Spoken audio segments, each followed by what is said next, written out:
Harriet. So Harriet, welcome and hello everyone, and welcome to today's Acres USA webinar. I am Taylor Henry, and I'm the new owner and CEO of Acres USA. Which is probably everyone on this webinar is probably the first time that's been said in public. So we have a lot more announcements and stuff about that, but I'm excited to be here, and I'm thrilled to, the first public appearance for me with Acres is with Harriet, who is actually, you're not very far away from me. So I'm in Viroqua, Wisconsin, and No. you're in Soldiers Grove. So that's only like 10 or 15 minutes away. Pretty amazing weather that we've been having, huh? Yeah, let's meet for lunch. Yes, we should. Okay, sorry, I'll get sidetracked and we'll start talking about farming, but we do have a presentation that we need to get through, or we want to get through, and let me get through kind of the intro, and then we'll hand it over to Harriet. So today's presentation and Q&A session will focus on the process of transitioning to USDA certified organic production and kind of the updates that we've had in the past year. This webinar is sponsored by OCIA International, the Organic Crop Improvement Association, an organization dedicated to providing farmers assistance and doing exactly what we're discussing today, the journey of organic certification. The webinar is also being supported through USDA's new TOP program, the Transition to Organic Partnership Program, a new initiative that is providing support to farmers who wish to transition to organic that specifically includes funding for certified organic farmers to serve as mentors for new and aspiring organic farmers. And our presenter today is Harriet Behar. Hopefully I pronounced that correctly. Harriet has visited thousands of organic farms across the upper Midwest and beyond in her role as an organic inspector, educator, advocate, and conservation coach. Since the mid-90s, she has taught inspectors, farmers, processors, government officials, bankers, and more about the organic regulations. Her 216-acre farm has been certified organic since 1989, selling bedding plants, vegetables, herbs, both fresh and dried, small grains, as well as honey and eggs. She served on the National Organic Standards Board with 1 year as the chair, and she currently works with the Organic Farmers Association. The format of today's webinar will be Harriet's presentation. I think it's about 45 minutes, and followed by 15 minutes for Q&A. So please type your questions into the chat function here within the presentation, and I'll gather those and ask them to Harriet after her presentation. This webinar is being recorded and will be available within the next few days on Acres USA's YouTube channel, and you can find out more about Acres USA, our magazine, our books, our live events, and more at acresusa.com.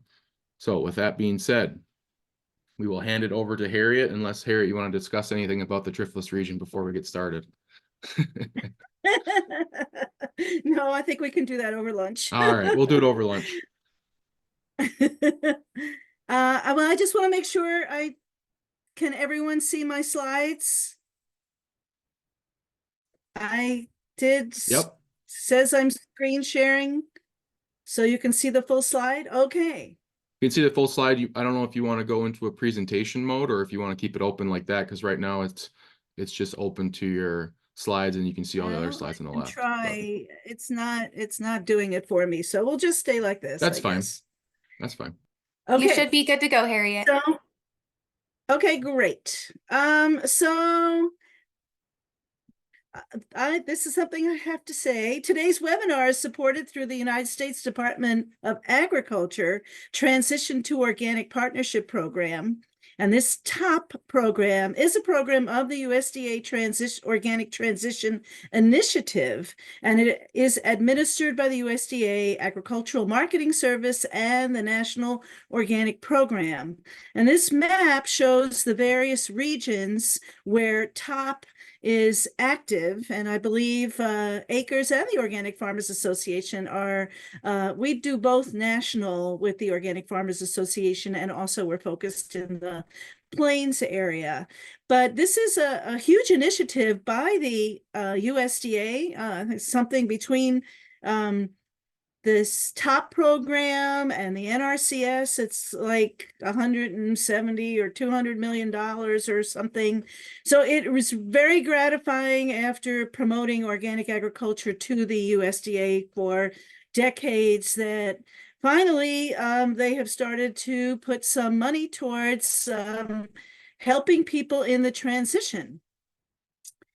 So strengthening organic enforcement, it's going to say SOE on a lot of the slides, so I don't have to keep saying it in those long letters.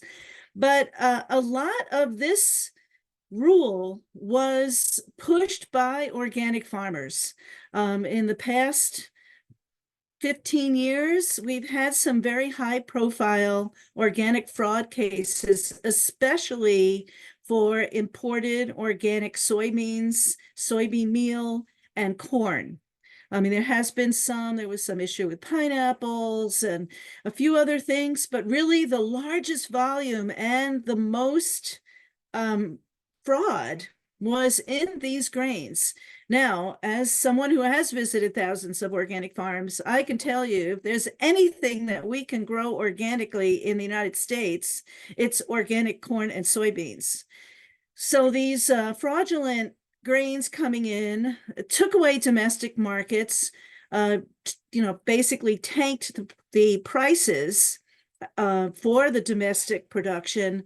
And obviously the people buying that were then getting not what they were paying for. So after numerous public comment at National Organic Standards Board meetings, congressional lobbying, where here in Wisconsin, actually, our Senator Tammy Baldwin did get some wording in the last farm bill about the need for better enforcement, especially at the import level. And here we go. So it was released a few months ago, and it is becoming effective March 20th. March 19th is the last day that it's not effective. And then on March 20th, everyone has to be in compliance with this rule. And really, organic is really rooted in a transparency of what is going on in the supply chain. This is one of the promises we make to the consumer. And so there were many loopholes where there was unknown handlers and where was the product. And so we're trying to deal with this ticking time bomb of fraud. And that's what SOE has done. It is the largest change to the organic regulations since they were first implemented in 2002. So that's very significant. It closes many gaps in organic certification, requiring that annual inspection for many more entities that are involved in the organic supply chain. So I will go over the new people who have to be certified and the fewer entities that still do not need to be certified. And again, there's requirements on the organic certifiers that they do traceability audits, that they look at something all the way through, that the certifiers have to work with each other and track that the documentation is correct and that operation could have produced that volume of product. So it's a big deal, and I think will go a long way to instilling more confidence both at the farm level and at the consumer level for the organic label. So a lot of times in the strengthening organic enforcement rule, it talks a lot about a supply chain. So I'm not going to assume that everybody knows what that is. So this is to help understand what that means, supply chain. It's basically how that food moves from the farm to the final consumer. And there's a lot of things in between. There's buying and selling. There's all these storage facilities, that either handle things in bulk or bulk totes or open boxes. There's transportation. There's places where things are cleaned or washed. There's, of course, food processing.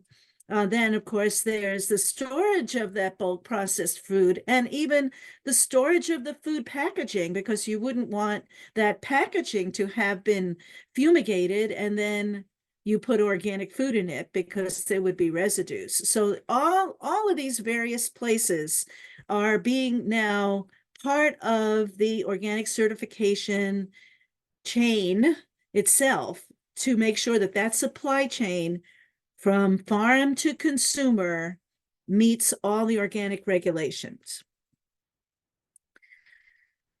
So the improved oversight, again, many entities that had not been certified organic with those annual inspections before SOE are now there. Sometimes there are companies such as Whole Foods or Trader Joe's, which maybe worked with a processor to make chips and said, Trader Joe's organic corn chips. And only the certifier had only the processor of those chips had been certified. But now Trader Joe's has to be reviewed just to make sure that everything that they've sold in their stores as certified organic, all that inventory coming in actually came from a certified entity, and that it was possible for them to make that volume of product that then had the organic label. So this adds a lot of actually pressure to the organic certifiers and the inspectors, because there's many more people now who need to be inspected. The other thing too that this rule does is it puts an onus on everyone who is certified organic to be reviewing everything that comes in. So if you're a processor making granola, that you are actually checking that all those certificates are current, and you have to have a process in place for that. And that the people that you are then selling it to, if they're supposed to be an entity, let's say you make the granola, but it goes to a facility that then packages it from a bulk open product, that facility has to be certified. Even if you're making the granola for Whole Foods and Whole Foods tells you to send it to this other facility, it's still your responsibility as the granola maker, as you in that supply chain, that those other two links are also certified. So there are a few entities that still do not need to be certified organic. They have been considered to be low risk, and they can still retain that organic label without certification. But still, they're supposed to have a plan for maintaining organic integrity. So this includes all the operations under $5,000 a year. It didn't change that. If you're aware, there's an exemption. They can still go to the farmer's market or sell raw product direct to the consumer as long as they have less than $5,000 a year in annually the organic sales, anything they label as organic, $5,000 a year or less. Retail operations that just get sealed retail packages and don't process, even if they have produce that's open, they can only do what minimal processing, such as trimming lettuce and that sort of thing, is not really considered processing. But if they're making, baked beans, or, they're having soup with many ingredients and they want to call that an organic soup, then they have to be certified. Or they can use they can just tell the customers in the ingredient label that the soup was made from all organic ingredients, but they cannot call it organic soup. Anytime that someone is storing or distributing any kind of retail package that is tamper evident, so it's not tamper proof, but something where you can just tell, so that rice there, it'd be obvious if that package had been open because you could see it sealed all the way around. Whereas those cherry tomatoes, first of all, they're not sealed because there are little holes for air to get in. So if the facility had been fumigated, that would get on the tomatoes. And also you can't tell with those clamshells unless they are very clearly taped shut with like a large label that they had not been tampered. Those are usually just like a little snap on the edges of the clamshell. So those are not considered tamper evident. So if a distributor or a storage facility is handling this type of not tamper evident retail package, then they will need to be certified. And then anyone who's just like a customs and transportation broker and they don't take physical possession at all, they don't have to be certified. So then who is required to be certified organic? Well, any operation that combines anything or splits anything. So if it's a produce operation and they get a 20-pound box of cucumbers and they themselves then break it up into two 10-pound boxes, they have to be certified. Anyone who puts anything in a container or repacks or opens a package and then recloses it, even if they're just taking samples, then they have to be certified. If they're treating something, there are some treatments for insects that are allowed under organic, such as carbon dioxide. Still, now those operations would have to be treated because obviously those would be open bulk kind of containers. Sorting, labeling, or relabeling, and I'll tell a little inspector story about that. I went to a place that was canning corn, organic corn, and they said, well, we ship out pallets and pallets and pallets of unlabeled organic corn, and it just has a lot number on it. And then it goes to another facility where they label it. And I said, well, you know, I want to go to the labeling facility, and they let me. But at that time, they didn't have to let me because that labeling facility did not have to be certified. And they, it was just workers who just were told, put these labels on this lot number. And nobody was overseeing how many, which lot number, did they make a mistake? Did they really put it on the corn, the right corn, the organic corn? I mean, it was very, very confusing to me that there could have been easily a mistake.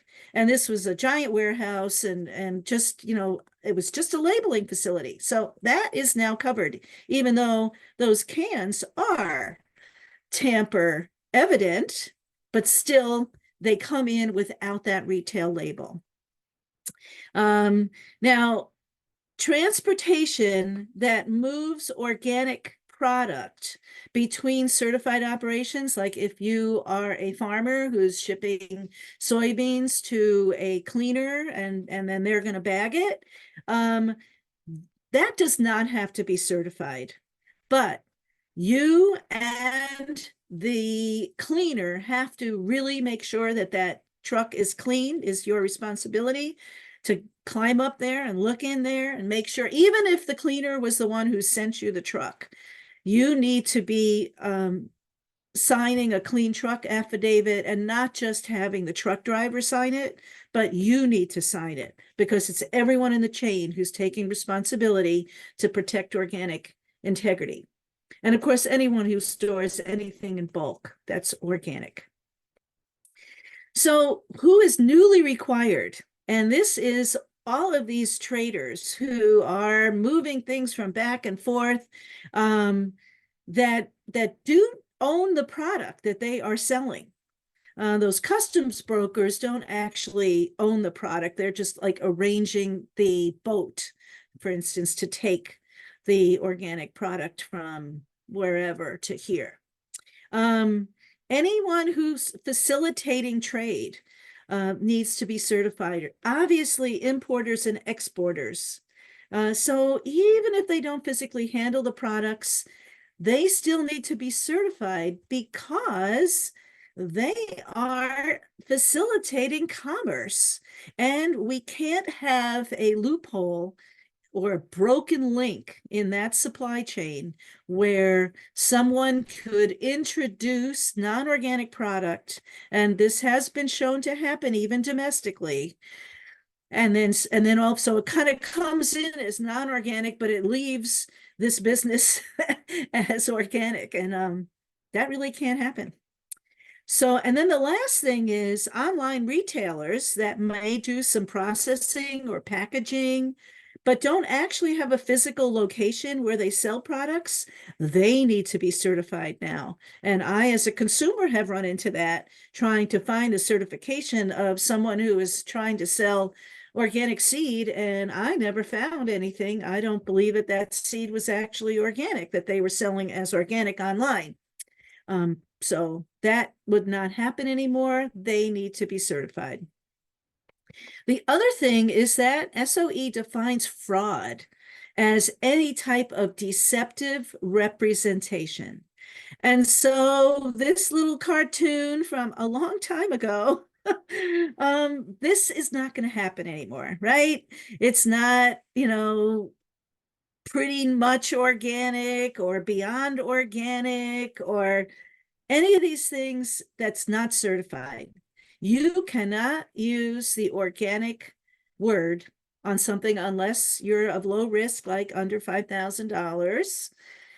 And other than that, basically, you have to be certified if you're going to label it as organic. So again, you as a certified organic operation, if you're at a farmer's market and someone is saying they're organic and you say, do you have your organic certification? And they don't, then they could have a complaint. Now, do you really want to do that? Probably not, but you can talk to your farmers market managers about if anyone does use the word organic on a label or even say the word organic to their customers, they must have an organic certificate that is current.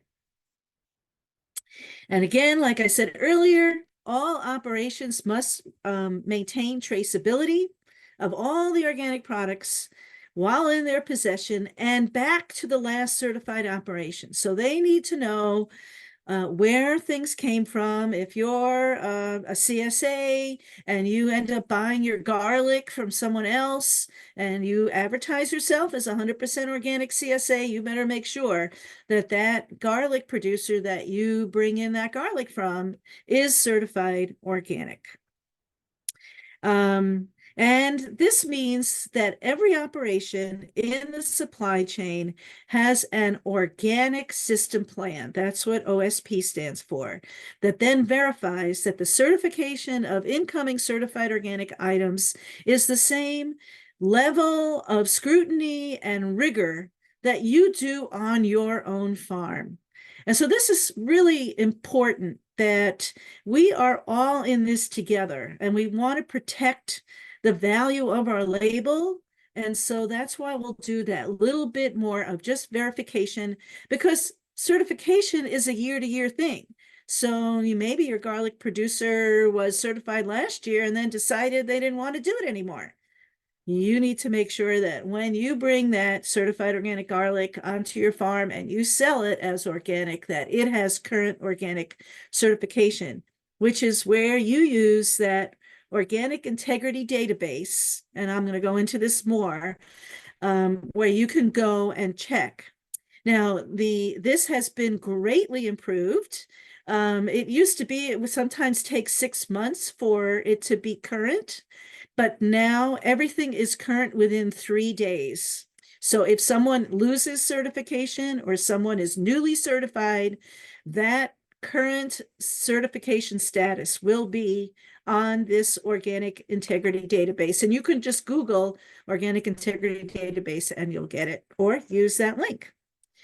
For farmers, this means that when you're buying organic seed, you need to go into the organic integrity database and just make sure that if it's labeled as organic, that operation, it has a current certificate. And of course, if you're raising organic livestock, the same.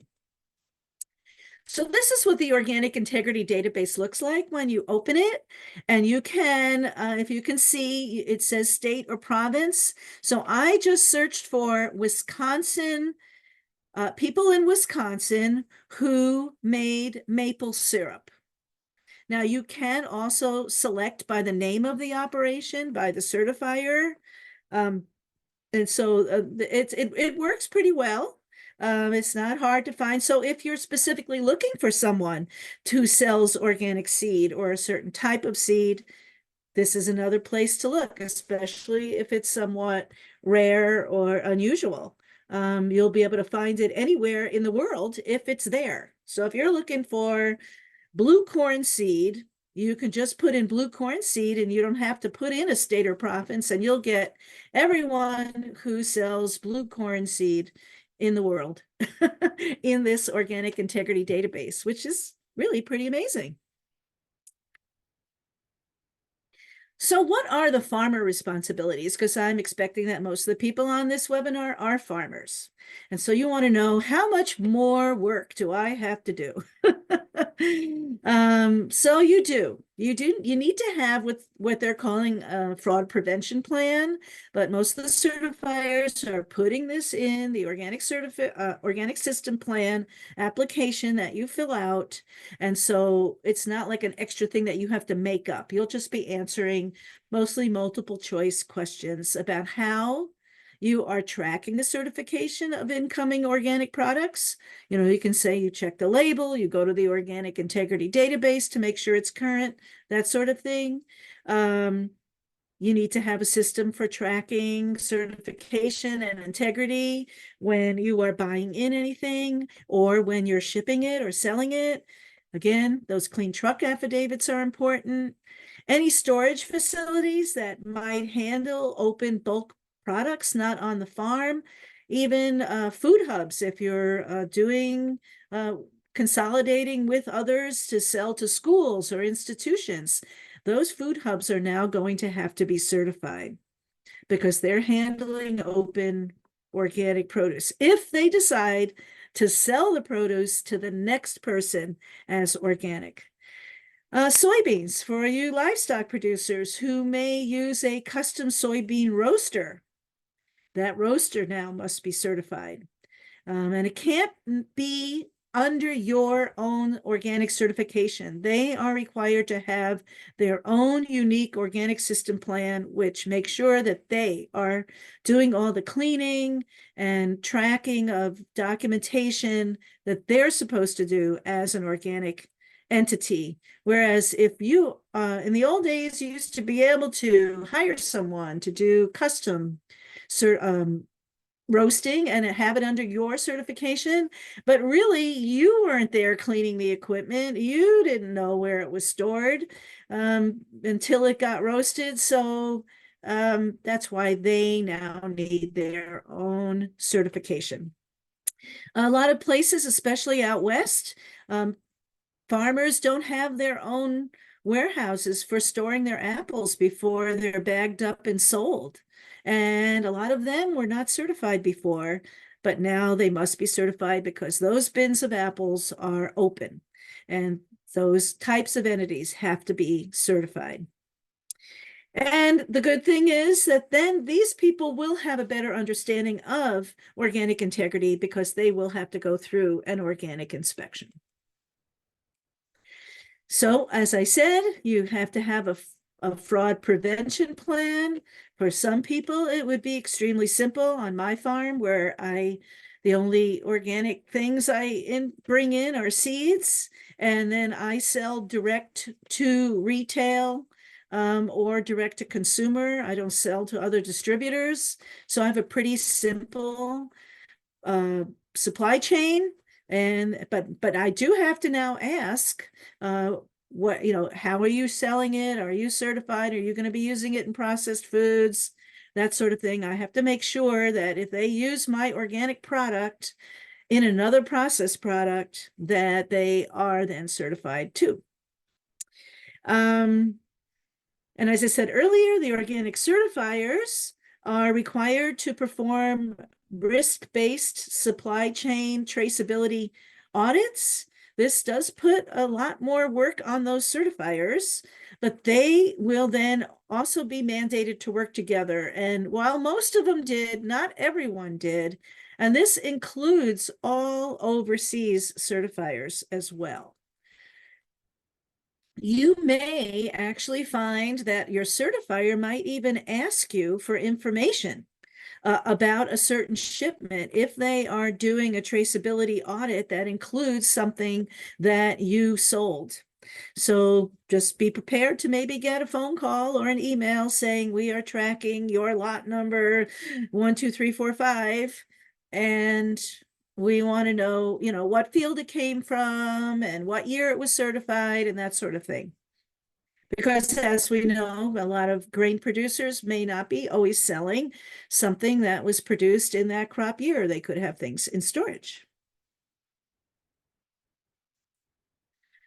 So I hope everyone is it's a lot of information. I'm sorry, I'm kind of giving it to you like through a fire hose, but there's a lot here, but really it's mostly to maintain organic integrity. Now, because one of the biggest issues that we had was on grain fraud and imports, there are some very strong new requirements for this type of activity. And of course, the risk here is very large because we're talking about huge ocean-going vessels coming into the United States with huge amounts of sometimes questionable, not always, but we are going to try to plug that hole in the dike and not allow these fraudulent grains to come into the United States any longer. Domestic organic producers, I just want to give a shout out to the group called OFARM, the Organic Farmers Association of Relationship Marketing, I think that's what it's called. But it's a group of cooperatives of organic grain companies that are kind of all cooperators and then cooperatively work together. They pushed very hard.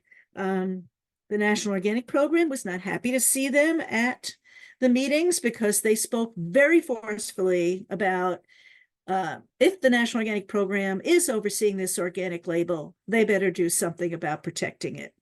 And so I just want to say that I don't think this would have happened as quickly, even though it did take 10 years, but it would not have happened really without them really pointing out the damage that this caused to domestic organic producers.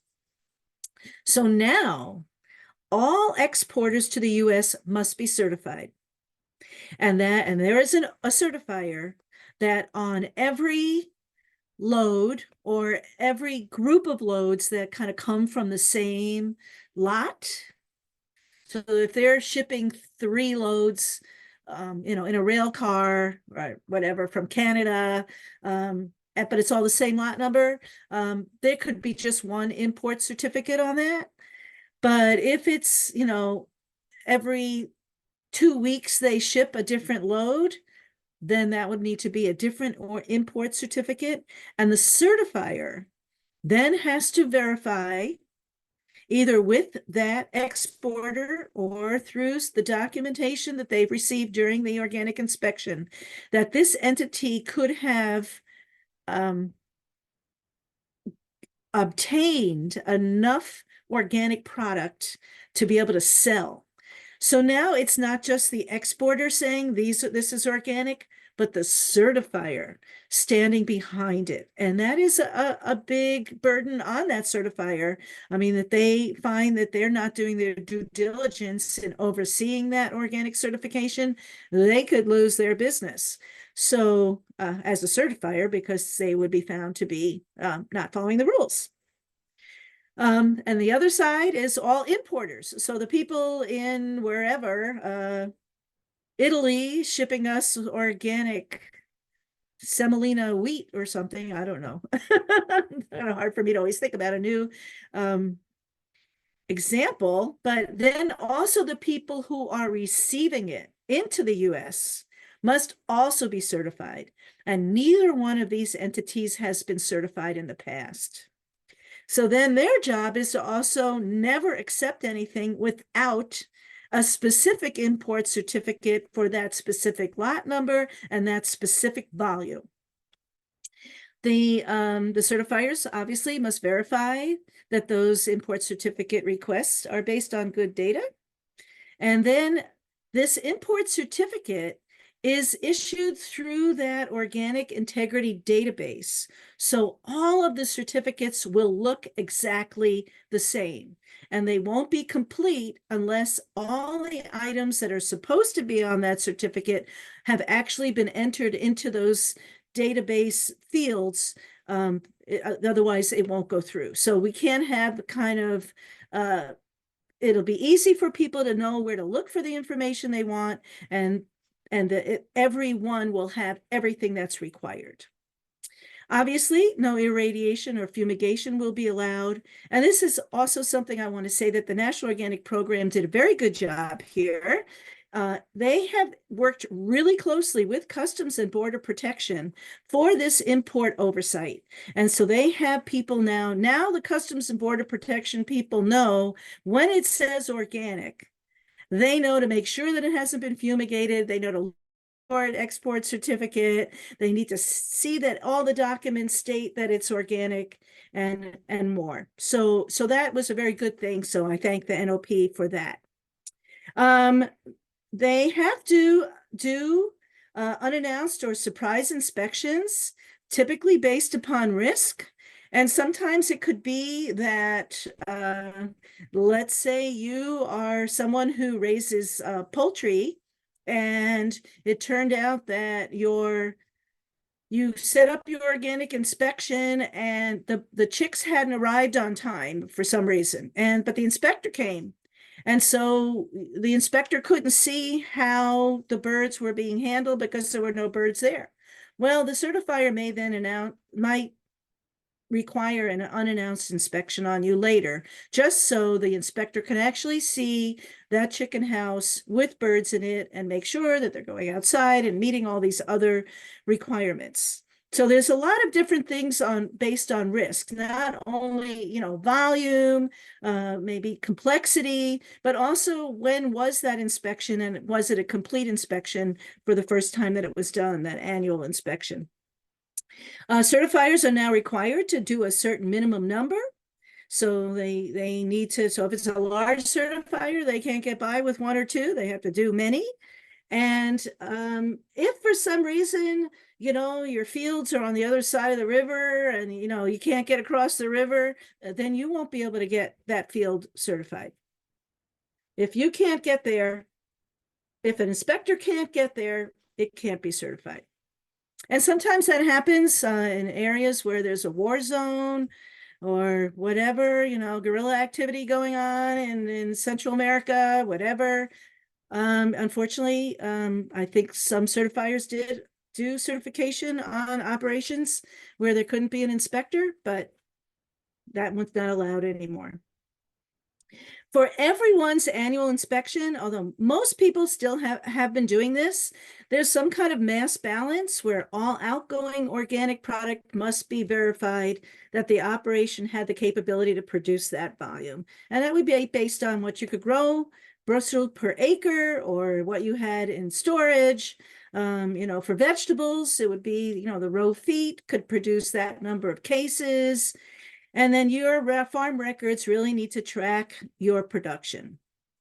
And, to really be able to justify that you as a farmer could do what you said you did. Did you actually grow enough of this product to be able to sell that much? So there's a whole section on non-retail labeling. So when you're selling something in bulk, what is required on these various things. So even like a harvest bin that might be stored off-site has to have a certain amount of information. And that's what I'll go into next. It must have identification on the end, tied to documentation, but it has to have this lot number. It needs to say organic or 100% organic or made with organic.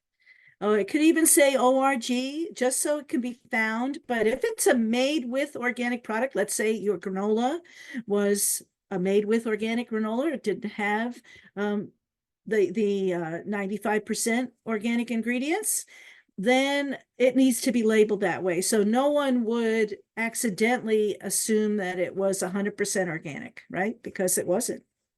There needs to be some kind of link to the previous organic entity that handled it. So a bill of lading where showed where the storage facility was, who the processor was. And that's important because sometimes it may only be somebody like Trader Joe's selling or moving it from one place to the other, but it needs to identify, the granola processor too, even though it's Trader Joe's actually doing the shipping from place to place for the packaging. So it still needs that lot number. And if you can actually see the information in the box, if it's a retail package, the outside of the box still kind of needs that 100% or organic and the lot number. So everyone knows, because that's a sealed box, unless you want people to start opening all the boxes. We don't want to do that. So I'm trying to get, there we go. For the longest time, there was something in the rule that had not been corrected. This time it said that you calculate the percentage of organic ingredients in processed food based on the weight of the finished product. But of course, many times the weight might change by losing moisture. And so now it's based on the weight of all ingredients before processing, which is what most certifiers were doing anyway. The inspectors must have a lot of training. If they are a first-time inspector, they have to show they have at least 1 year of relevant experience in the scope that they are inspecting. So if they are inspecting organic dairies, they have to know about organic dairy farming, or have worked for a certifier and read a lot of dairy inspection reports, or, whatever. They have to show that they have experience. So you're not going to have anyone coming to your farm who doesn't understand the type of farming that you are doing. They also have to have an extra 20 hours of training every year. And the people who are reviewing those organic reports also have to have a certain amount of training. This is also new. Now, a lot of the certifiers wanted to have good training for their personnel, but it was not required. Now it is. So it's, again, the same with the certification reviewers. You don't want someone reading a report that doesn't understand what mastitis is in a dairy cow. They need to know what the issues are on the farms and understand what the solutions might be when they're reading the organic inspection reports. And so this is actually from an organic inspector training, where the people are learning, what kind of questions you ask and that sort of things. And that, of course, goes towards that training. So this new rule gives the NOP authority to take enforcement actions, thank you, against individuals or operations that are not in compliance with the regs. This clear authority had not been written into the regulations before, and they were only able to go after certified operations, but not uncertified. Well, now they can go after uncertified operations that are doing the wrong thing.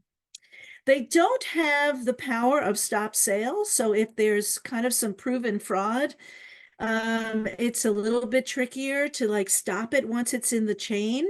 But they're finding some tools, but this would be something to add in the future. The penalties can apply to the responsibly connected persons, not just a business entity. And then, of course, they cannot then all of a sudden start up another entity and then do the same fraud. So those if an operation is suspended, it's not just that business, but all those responsibly connected people who could not then continue into organic production. It gives the NOP to subject them to civil penalties and fines. It does also have some protections for due process with mediation and that sort of thing. And now non-compliances are being called adverse actions. So there's a new word for that. I think everyone will like this, especially if you buy in livestock feed from various sources. All of the certificates, not just the import certificates, but all organic annual certificates have to be through the organic integrity database and will have consistent formatting and information. There might be, obviously it's going to have a different logo for who your certifier is and that sort of thing, but it's going to all have the same information in the same place. So that is a big relief, because that was a hard thing to do, to check that all the time. And then just a few more slides. This there's some rules for what's called producer groups. Typically, these are overseas coffee, sugar, cacao, very small growers, many times grower cooperatives that are selling these commodities together, because obviously if they only have a half an acre of coffee, they're not going to be able to go through the whole thing and import that into the United States. But there's kind of a definition of what they have to do. They have to be in the same region, produce the same commodity, share their practices, use same inputs. And then there is what's called an internal control system that visits all the farms, reviews them, monitors them, trains them, and oversees everything they do. They must use centralized processing, and they can only sell through that entity. The only issue with that is then they don't all have to be inspected. Only 2% of the actual producers are physically inspected every year.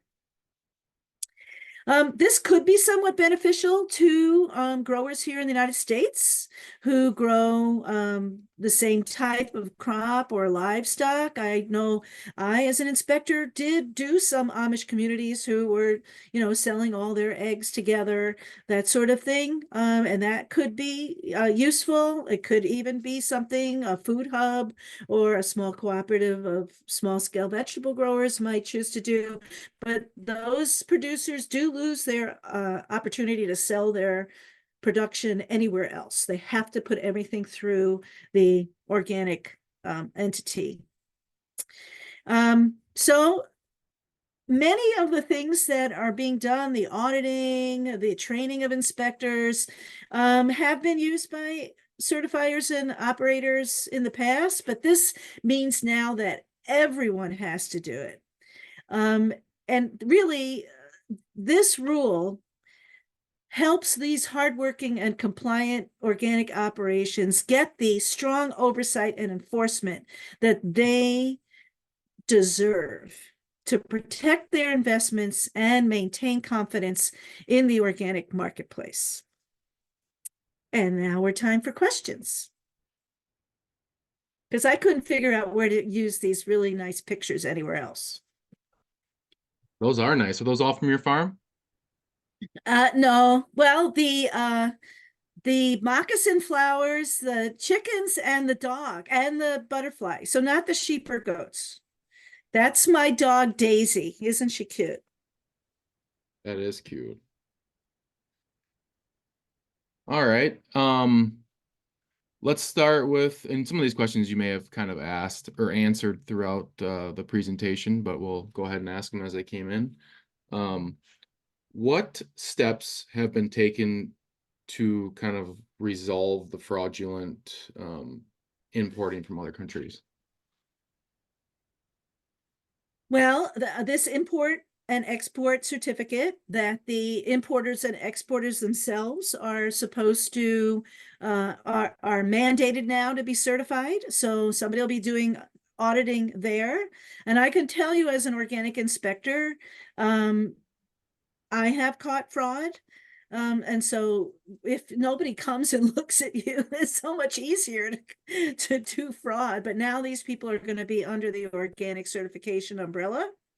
The other thing is that Customs and Border Protection has a much, basically, they're more in tune with what should be in the documentation if they see the word organic, because they weren't before.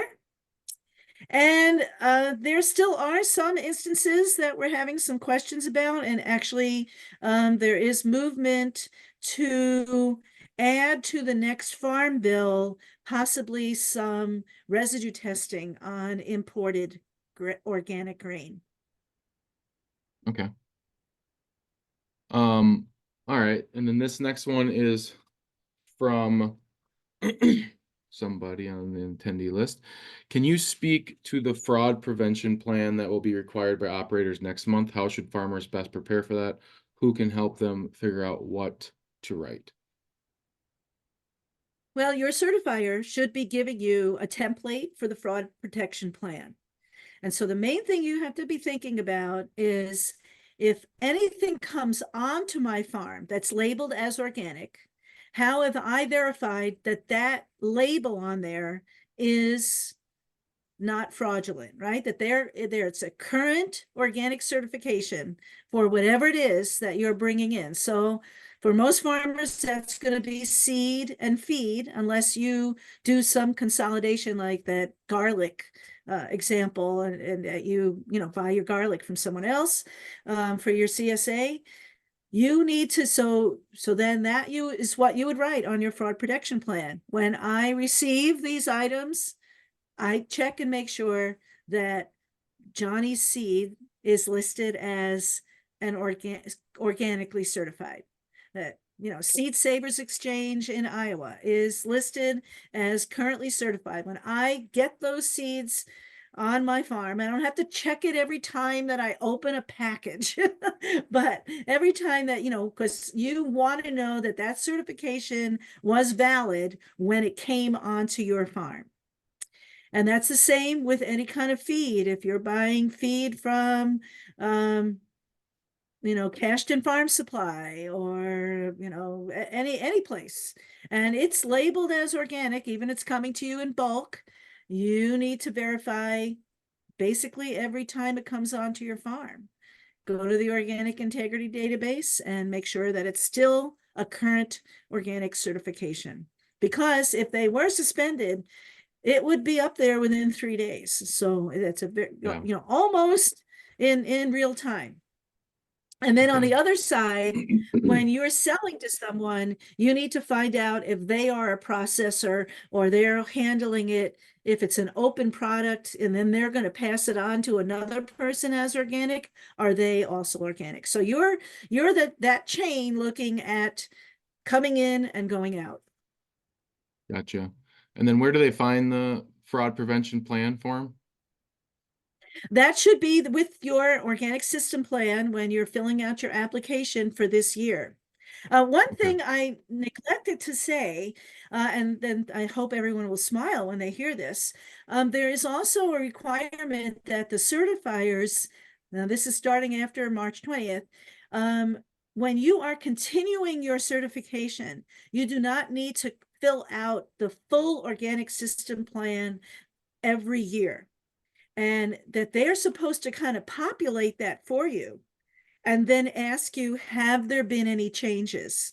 So once you write up your fraud prevention plan, only if you started to do different things would you need to keep changing it every year. Got it. And next question, is the 5,000 limit net or gross? Gross. Okay. Couple comments.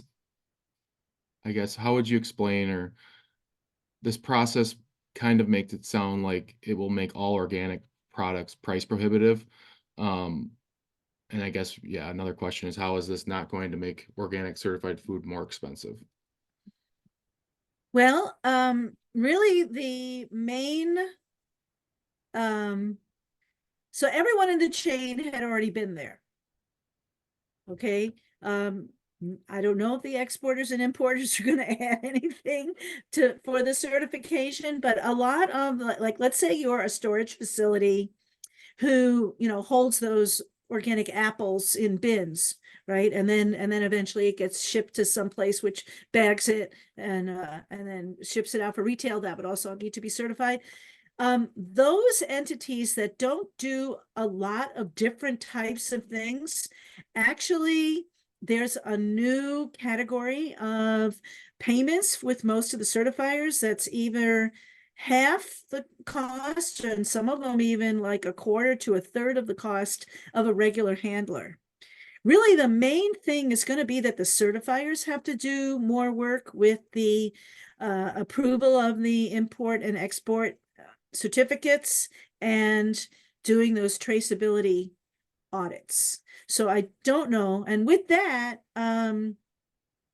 you know, we do have organic certification cost share. So I don't think that from the production end, really up and through processing, it's really once it gets exported that there's a lot of extra work. All of these mass balances and all of that have already been done on most farms and at all the processors and the tracking of the lot numbers. But it was not done consistently. But the vast majority of the certifiers were doing most of this kind of supply chain, except sometimes if they were trying to track a supply chain and it went to it then used an input or an ingredient from a different certifier that they didn't have a relationship with, and then they hit a dead end. We no longer have that dead end because all the certifiers are mandated to share the information. So I would say that it shouldn't add a lot of cost, especially at of organic food. And any kind of extra work, we do have that organic certification cost share, which we're hoping to get maybe a little bit higher in the next farm bill. And so I don't see it really adding a lot of cost to the consumer. Okay. All right, so we're going to try to wrap it up here in the next couple minutes. So we'll take a couple more questions. What can be a reasonable expectation from the consumer in the USDA organic certification with the use of chemicals, GMOs, and soil fertility? And then how do other certification or go ahead, answer that, I guess. Okay. Well, as an organic inspector and a certified organic farmer for many decades, this is a rigorous program. And we are taught and we learn, we can tell if there's fraud, but the vast majority of the organic farmers and processors are all doing a really good job because, first of all, they don't want to, they believe in the organic label. They want it to have meaning. And they don't like the use of chemicals. They hate GMOs, and they want to raise soil fertility using natural tools. And so, because they've seen all of these things be very successful on their farms, there's many, many, many organic producers that I inspected that said, even if I wasn't getting the organic premier, and even if, for some reason I could no longer get certified, I would not change anything that I'm doing because I see that organic production works. Okay. Next one, quick. Do retail stores and co-ops need to be organic to hold and store organic seed and other products? The answer is no, unless they are repackaging it. So if they get a bin of organic sweet corn and it's not the customer who puts it in the bag, but them, and then they want to label that bag as organic sweet corn, then they would need to be certified. So only if they are repackaging it. And in the produce, world, if they're if they're taking like Brussels sprouts and putting them in little 1 pound bags, I don't think that wouldn't count. Because again, they're not probably putting like an organic sign, it just says organic over the whole produce. Obviously you couldn't say it was certified organic because unless you were certified. And then some retailers do choose because they have delis or other operations where they want to say, I'm selling organic soup today and it's organic chili and it's organic chicken wings for Super Bowl. Yeah. Okay, so we're gonna go quick lightning round. I'm gonna run through a couple of them, try to answer it in 1 or 2 words, and then what we'll do is we will actually take these questions. I'll send them over to you, Harriet, and if you can take some time afterwards, maybe to write out more thorough responses, and then we'll send these to everybody along with the presentation. Okay, so quick lightning round. Is the 5K limit per product? The reason I ask is to know whether a farmer can have multiple products under 5K each. The answer is anything that you sell with the word organic, right? So annually, it's $5,000 for all things that you sell as organic. So if it's 20 things or one thing. Now, if let's say you sell your cucumbers only as organic and everything else on your table is not organic, and you don't sell $5,000 worth of cucumbers, then you meet it. But you can't say organic produce. You can't have a sign anywhere, and you'd have to have it very clear that it's only the cucumbers that you're selling as organic and the rest of it is not. So it's not by item, it's by organically labeled product in annual sales. Gotcha. Are there any other countries that issue certification equal to the USDA organic certification that you know about? Yes, many actually. Canada and the whole European Union has a whole system of organic certification. Japan, Korea, a lot of countries, have, and in South America too. Mexico has a whole organic certification system, very similar to ours, because they want to be able to obviously export into the U.S. With their organic products. So many, many, many. Actually, I would say there's more that do than don't.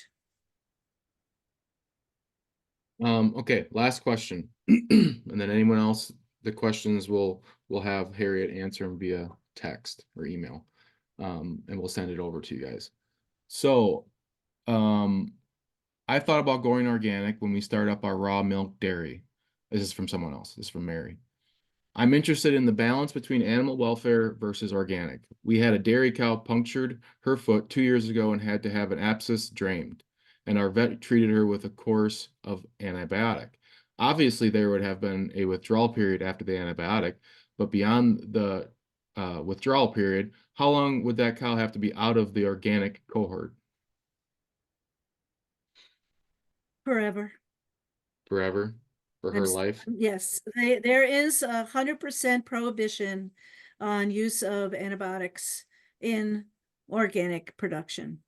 And animals are not allowed to go in and out of organic production. The only difference, the only exception there is for new herds coming in to organic as a distinct herd.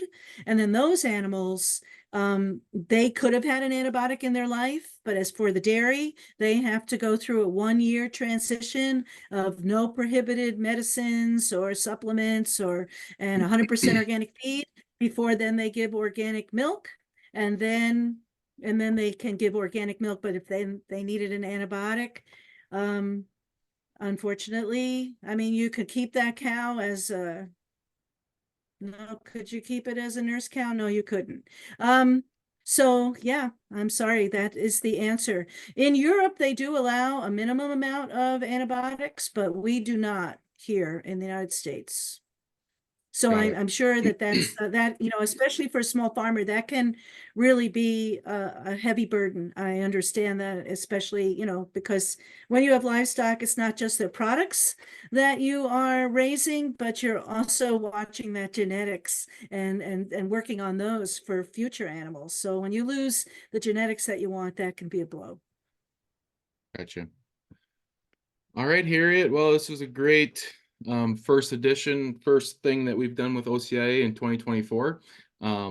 We have coming up still in this first quarter is a white paper on this topic, a podcast, and then some more items. So please go to acresusa.com and subscribe to our newsletter, subscribe to our email list, and you will be updated consistently on our different events. And if everyone wants to give Harriet a round of applause, Harriet, would you mind if we included your email in the stuff that we send out? Yeah. People had So asked that. Okay. Yes, it's Harriet at Organic Farmers Association, all one word, no dots, .org.